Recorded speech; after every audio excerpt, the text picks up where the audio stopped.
Jadi wong Jawa itu manifestasi dari Gusti, tapi dia tidak mau melampaui kodrat. Aku iso jane ngelampaui kodrat, iso. Apapun bisa karena aku manifestasi dari pencipta. Tapi aku akan menimbulkan kekacauan jagat raya ketika aku telah melampaui kodrat, karena aku adalah sel dari jagat raya itu. Kalau Anda berpuasa, Anda memiliki kemampuan mengoptimalisasi kekuatan hati dan pikiran.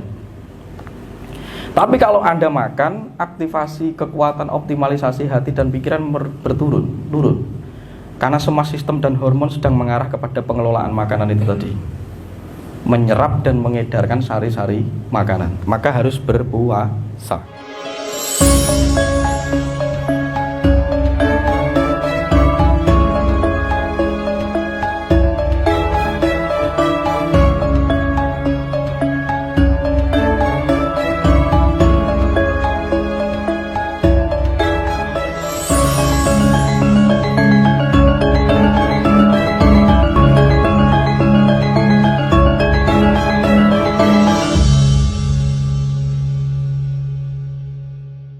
Nasionalisme kita naik di era Kertanegara, tapi ternyata hukum alam terjadi. Karena karma berjalan, ada kelemahan. Kelemahan terjadi bukan karena kita tidak baik, justru karena kita baik pada orang. Tapi ketika baik tidak sadar, ini jadi malapetaka. Maka orang Jawa tidak mengajari orang jadi baik. Maka budi prakerti. Budi prakerti itu eling lan waspodo, tanggap ing sasmito, ngempan papan, tanggap dengan situasi dan kondisi. Kalau hanya baik saja kamu naif. Akhirnya karena dia terlalu baik kepada siapa? Jayakatwang, dan dijadikan besan Jayakatwang yang akhirnya mengkudeta si Kertanegara pada saat beliau sedang melakukan Pancamakara Puja. Seharusnya tidak boleh menyerang orang sedang bertapa, tapi namanya orang tidak berkesadaran ya karena skala visinya hanya dendam, maka ya sudah.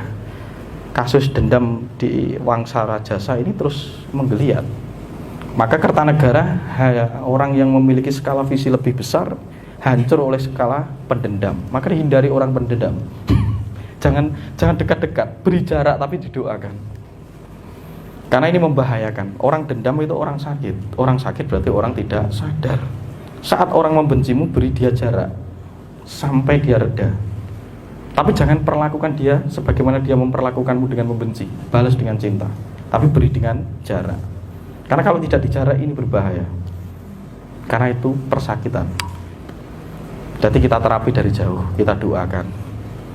Jangan dipaksa untuk berubah menjadi baik. Tidak, itu karma dia.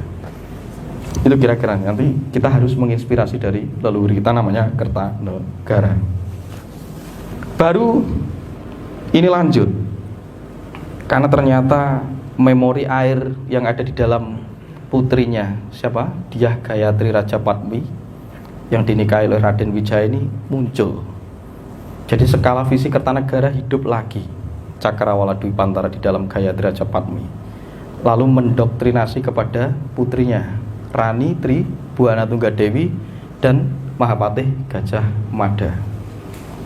Di doktrin timeline, Mahapatih Gajah Mada membawa kemerdekaan dan melanjutkan misi Kertanegara untuk penyatuan Nusantara 72 tahun dan menggagas namanya Sumpah Palapa yang merupakan bentuk lain dari Cakrawala Dwipantara dengan menamakan Nusantara yang terdiri dari suku-suku. Suku itu apa? Sikil. Jadi kita bisa berjalan kokoh karena suku. Maka kita ada karena suku, karena kaki-kaki keberagaman. Maka mendownload, menulis kitab namanya Sutta Soma dengan semboyan yang dipakai sekarang, Bhinneka Tunggal Ika Tanhana Dharma Mangruwa. Tidak ada kebenaran yang mendua. Nah ini puncaknya saat di era Hayam Wuruk. Tapi kenapa terjadi degradasi gitu? Satu, karena Hayam Wuruk, bapak kita, tidak menginisiasikan ilmu-ilmu pemimpin untuk generasi penerus. Jadi terlalu santai di zona nyaman. Sementara Mahapati Gajah Mada sudah mungkur. Itu Mahapati Gajah Mada atau orang-orang kuno itu tidak ambisius. Nek wis tuwek ya leren, ndak usah 3 periode dan gimana, ndak usah leren. Jadi Mahapati Gajah Mada mission accomplished, selesai. Wes cukup, misiku selesai kok. Aku dikon nulis buku ini kok. Aku hanya menggagas 72 tahun mencapai kepada kejayaan kok. Wes nek wis teko kene wis leren. Lanjut mendidik berikutnya namanya estafet. Jadi wong Jawa itu manifestasi dari Gusti, tapi dia tidak mau melampaui kodrat. Aku iso jane ngelampaui kodrat, iso. Apapun bisa karena aku manifestasi dari pencipta. Tapi aku akan menimbulkan kekacauan jagat raya ketika aku telah melampaui kodrat, karena aku adalah sel dari jagat raya itu. Jadi nek wis teko kene misinya selesai, ya udah accomplish, leren, begawan. Enggak usah terus-terusan jadi ratu. Jadi sudah selesai misinya. Nah sekarang kita mulai cari misi kita apa 1 dekade kehidupan saat ini. Jadi kalau di militer ya itu ada tugas terkandung namanya. Ada tugas terkandung. Ada tugas untuk luaran, untuk sosial, ada tugas terkandung. Tugas sosial ya sudah seperti ini. Kita berlaku baik, tapi ada tugas terkandung, ada misi khusus dari setiap jiwa Anda. Nah itu nanti mulai digali. Nah banyak orang sekarang tidak menjadi dirinya karena menjadi orang lain. Ketika saya menceritakan beberapa sosok dari leluhur kita ini minimal yang masih bisa dideteksi ini untuk menginspirasi Anda agar Anda tahu misi Anda, tahu bakat Anda, tahu talenta Anda, tahu dorongan apa yang membentuk desain hidup Anda, dan nanti Anda berada di tempat apa, dinamika apa, harus digimanakan. Maka disebut urip sak dermo nglakoni, hanya menjalani misi. Karena Anda adalah tabung karma yang sedang berjalan. Perlu dialokasikan dengan tepat karmanya, bukan dihindari, tapi dikelola dengan tepat. Untuk mengelola maka Anda perlu ruang namanya sadar. Kalau tidak sadar, Anda tidak mengerti siapa diri Anda. Anda bukan program orang tua, Anda bukan pendidikan yang Anda enyam, Anda bukan lingkungan, Anda bukan katanya orang, Anda bukan A, B, C, D, Anda adalah originalitas. Nah, cari yang diri Anda, karena selama ini kita ternyata bukan diri kita. Kita adalah program-program bentukan mental orang-orang di sekeliling kita. Yang selama ini berarti kita itu palsu. Kemarahanmu bukan kemarahanmu adalah mental batin orang tuamu yang diwariskan ke kamu. Akhirnya kamu memarahkan ke anakmu, temanmu di kantor, sembuhkan itu. Itu sawan, bendu itu. Itu jadi maha pralaya kalau sampai manusia isinya itu. Nah maka kita belajar sadar untuk mengurai yang palsu, dilepas biar diurai ke jagat raya lagi, biar didaur ulang menjadi bahan dan sistem baru. Ini dasar sejarah yang mengarah kepada kenapa kita pentingnya belajar kesadaran. Nasionalisme tidak akan Anda capai kalau Anda tidak tahu soal sadar. Anda tidak tahu soal sadar, Anda tidak mengingat memori-memori apa yang dibentukkan di dalam diri Anda. Nah, sekarang rata-rata kita adalah bangsa atau jiwa yang sakit karena tubuhnya sakit. Anda tidak mengetahui struktur dan sistem tubuh Anda. Dari pola makan saja Anda bisa keliru. Satu, kalau tidak sadar, Anda memakan sesuatu itu akan rakus, tidak sadar lagi, nggak eleng lagi. Anda tidak pernah mendengar kenapa makanan itu ada di depan Anda, itu kan juga karena karma. Tapi Anda amati dulu, makanan itu untuk dimasukkan di waktu itu apa enggak? Karena tubuh kita tidak didesain sama untuk setiap hari memakan sesuatu yang sama dan harus sama makanannya, tidak. Oh, kamu baiknya ini, program diet makan ini, kamu kena diabetes makanya ini dan itu, tidak ada standar itu. Yang ada yang membedakan adalah sadar. Karena ritme tubuh setiap kita adalah random, tidak sama. Kumpulannya tidak sama. Aktivitas selnya tidak sama. Maka lahir tradisi berpuasa. Berpuasa atau upawasa. Poso. Nah, poso itu sudah ada di leluhur kita. Itu juga treatment untuk menata kesadaran, dimulai dari menata sistem tubuh. Kalau Anda berpuasa, Anda memiliki kemampuan mengoptimalisasi kekuatan hati dan pikiran. Tapi kalau Anda makan, aktivasi kekuatan optimalisasi hati dan pikiran turun. Karena semua sistem dan hormon sedang mengarah kepada pengelolaan makanan itu tadi, menyerap dan mengedarkan sari-sari makanan. Maka harus berpuasa. Berpuasa bukan berarti kelaparan tapi mengosongkan perut. Kosong perut beda dengan kelaparan. Kalau kelaparan adalah berlebihan dan akan menimbulkan dampak kekacauan dan penurunan energi, atau disebut kaliren. Tapi kalau perut kosong itu hanya jeda lapar. Nah, ketika Anda bisa menjeda puasa, Anda tidak berlebihan memberi makan sel-sel Anda. Sebagaimana tidak menutup kemungkinan ada sel kanker yang sedang ada di sana, walaupun kapasitasnya masih kecil. Nah, ternyata dalam bahasa spiritual, berpuasa adalah membakar karma, mungkin di situ. Karena ketika Anda menghentikan rentan waktu 2-3 jam Anda tidak makan, kalau penelitian terbaru adalah 16 jam, tapi kita mulai dari 2-4 jam, Anda tidak memberi asupan terhadap sel-sel itu, maka sel yang negatif akan lebur karena Anda tidak memakan. Maka sel-sel kanker itu akan berhenti, sel-sel itu akan hilang karena tidak Anda kasih makan. Akhirnya apa? Kekuatan pikiran dan hati pun menguat, akan membentuk sistem hormonal yang komplit, dan seluruh molekul dalam diri Anda tidak mendapat memori baru melalui makanan. Dia akan mengaktifasi DNA purba yang ada di dalam diri Anda, DNA tangguh yang membentuk telinga Anda. Anda tidak tahu kan siapa diri Anda. Anda mungkin lupa dengan mbah buyut Anda, tapi bisa jadi telinga Anda adalah telinganya, hidung Anda adalah hidungnya mbah canggah Anda. Jadi ketika Anda peka, oh berarti mbah Anda sudah pernah melatih hidung itu di waktu dulu. Makanya saking duwe kepekaan, duwe indigo ngono jare. Dan itu mungkin sudah dilatih oleh orang-orang zaman dulu yang akhirnya membentuk sistem tubuhmu menjadi sarana prasarana. Jadi nek kamu bilang, aku iki dampingi leluhur, ora mbok omong mesti didampingi karena sarana prasarana yang kamu pakai sekarang. Sumsum, getih, otot, daging, kulit, ulu, 7 langit sapi itu membentuk tubuh Anda, dan itu dari memori mbah-mbahmu. Nah kalau kamu tidak dari mbahmu, dari siapa? Makanya harus ingat leluhur, karena kamu dipinjami sarana prasarana untuk bisa merasakan soto, untuk bisa merasakan rawon, itu karena dipinjami sarana prasarana. Surga itu yaitu. Lah jadi neraka karena kamu membakar itu dengan emosi dan pikiran.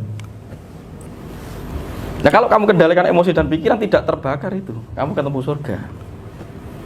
Nah di sini pentingnya berpuasa.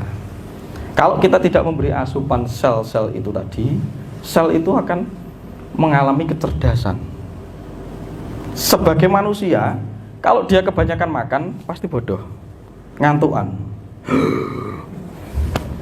krok, kehilangan kesadaran pasti. Sel sama, ketika Anda didik untuk tidak Anda kasih asupan makanan berlebihan, dia akan muncul namanya sel purba. Dia akan mengaktifasi kecerdasannya. Makanya kalau orang zaman dulu poso atau jari ini sepi-sepi, ya mungkin karena itu. Ya mungkin karena itu. Tapi kamu tidak bisa langsung berjenjang gitu, misalnya ngebleng gitu, seperti saya dulu puasa ngebleng gitu. Tidak bisa, karena sekarang zamannya sudah terlanjur didesain seperti ini. Tapi kalau sedikit-sedikit nyicil, ya boleh, ya penting, ya wajib, karena sebagai mengembalikan kepada sistem alamiah tubuh kita. Ya karena kita sekarang ini sudah tidak dididik untuk berpuasa, pentingnya berpuasa, kita dididik pentingnya bahwa rapat di kantor itu lebih penting, menikmati makan di restoran yang mahal itu lebih penting daripada kesehatan kita. Itu salah, karena Anda bisa merasakan enak karena tubuh sehat. Kalau tubuh tidak sehat, Anda tidak bisa merasakan enak loh. Nyatanya jadi nek rasa panas itu cangkemnya pahit. Nah, ini yang harus mulai direinterpretasi. Jadi ajaran leluhur itu kan pasemon-pasemon. Di era zaman Majapahit lengser itu adanya saloko pasemon, gugon tuhun. Itu harus direinterpretasi, harus dibedah ulang, dibahasakan ulang dengan bahasa yang sederhana, agar esensi dan substansinya bisa Anda serap. Ngono nek gak ngeyel, pokoknya ngono. Lah ini yang membuat bahasa kita tidak naik, ayel-ayelan tok di sini. Dimulai dari yang paling dasar, berpuasa. Itu cara kita menghormati tubuh kita, sebagaimana cara kita juga berkomunikasi dengan makanan. Kedua, setelah Anda mengerti tentang berpuasa sebagai konsep penyembuhan diri Anda sendiri, ingat tidak ada orang lain menyembuhkan orang lain, itu tidak ada. Dia sembuh pasti karena dirinya sendiri. Toh kebetulan kalau dia merasa sembuh karena orang lain, karena itu keyakinannya sendiri. Dan keyakinan itu berhubungan dengan Tuhan yang Maha Esa di dalam diri setiap hamba, begitu. Nah, saya hanya memberitahu cara untuk berkomunikasi dengan itu. Dimulai berkomunikasi dengan tubuh. Anda pernah ngejak ngomong jantung Anda? Pasti tidak pernah. Otak, jantung, usus, tubuh pasti hanya Anda ajak stres dan beraktivitas setiap hari. Anda tidak pernah duduk, jemeneng ingsun, inebanku, ususku, dimaku, sinergio marang jabang bayiku. Misalnya kamu nggak pernah kan bicara seperti itu. Padahal itu yang kamu ajak peras setiap hari itu. Kamu minjam saran itu, tapi kamu tidak pernah bersahabat dengan saudaramu itu yang benar-benar membawa kamu.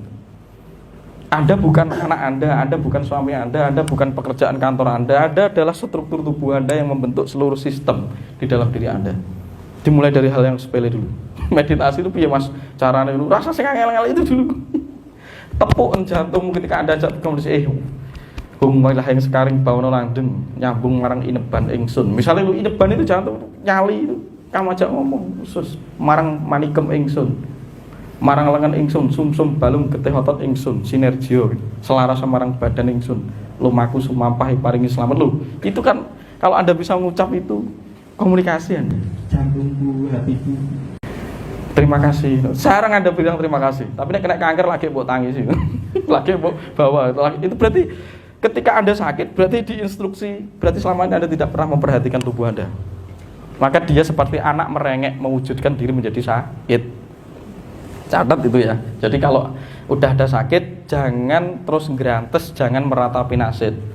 Bersyukurlah bahwa itu sedang diajak menyambung hubungan yang selama ini mungkin tidak baik dengan tubuhmu, dengan dirimu. Jadi sel tubuh kita itu kalau kita damaikan, kita senangi, dia akan memperlakukan ketenangan dan kedamaian sebagaimana kita memperlakukan mereka. Itu bisa Anda amati kepada orang lain. Ketika kamu tidak senang sama orang lain, pasti dia akan berlaku sama kepada Anda. Semakin tidak senangi, dia semakin memberontak terhadap Anda. Tapi semakin Anda berdamai dengan mereka, cinta dan lain sebagainya, dia semakin sinergi dengan Anda. Nah, itu rumus paling real. Tubuhmu juga seperti itu. Mungkin selama ini di dalam tubuhmu itu kamu simpan rasa tidak senang terus.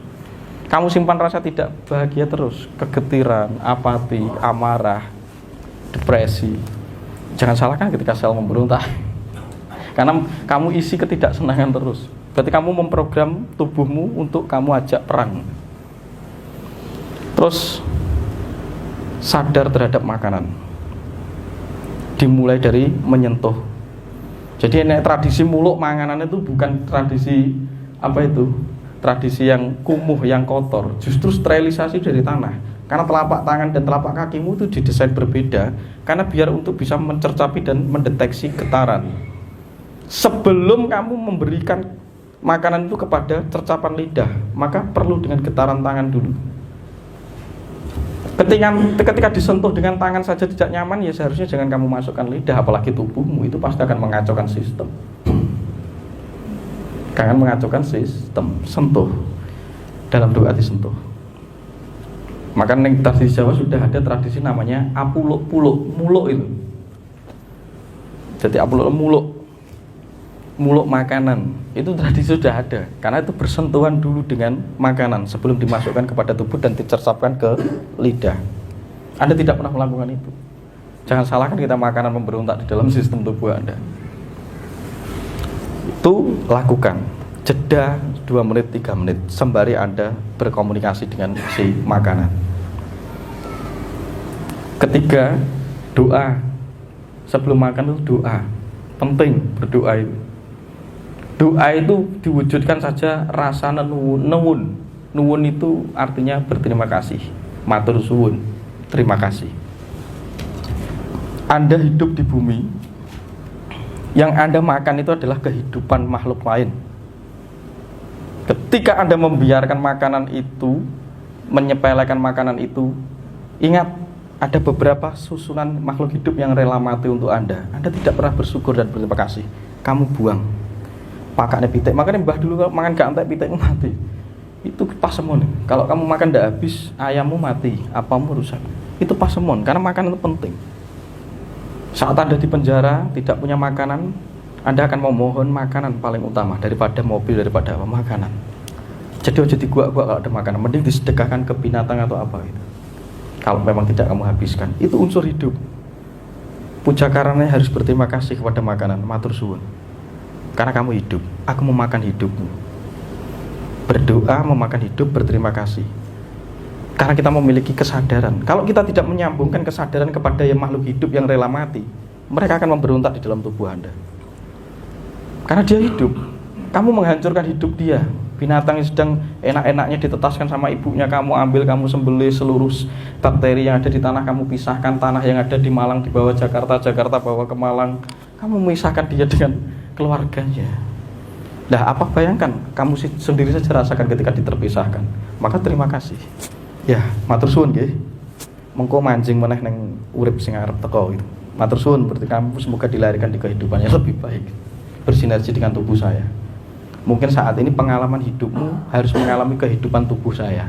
Kamu adalah virus, boleh corona masuk ke dalam tubuh saya, tapi damai ya, tak izinkan karena kamu adalah virus, makhluk yang bersel tunggal untuk belajar kepada multiseluler sebelum menjadi manusia. Jadi virus itu belajar dalam tubuh Anda, jangan divaksin, jangan dibenci. Berdamai dengan COVID. Karena dia mau belajar di dalam tubuh kita. Virus itu bisanya menjadi manusia kalau dia masuk di tubuh kita, dia mempelajari memori sistem multiseluler dalam tubuh kita. Jangan langsung dikrek. Hanya dengan prana welasasih tadi, kamu mengiringi pembelajaran setiap hal. Manusia itu wakilnya jagat, wakilnya Tuhan. Kalau kita diizinkan hidup di bumi, di jagat Dewa Batara, ya kita harus izinkan makhluk lain hidup di dalam jagat alit kita dong. Karena dia sedang sekolah dan ingin mengalami ketubuhannya untuk belajar menjadi lebih baik. Maka dalam tradisi Jawa ada tradisi Punarbawa, itu reinkarnasi.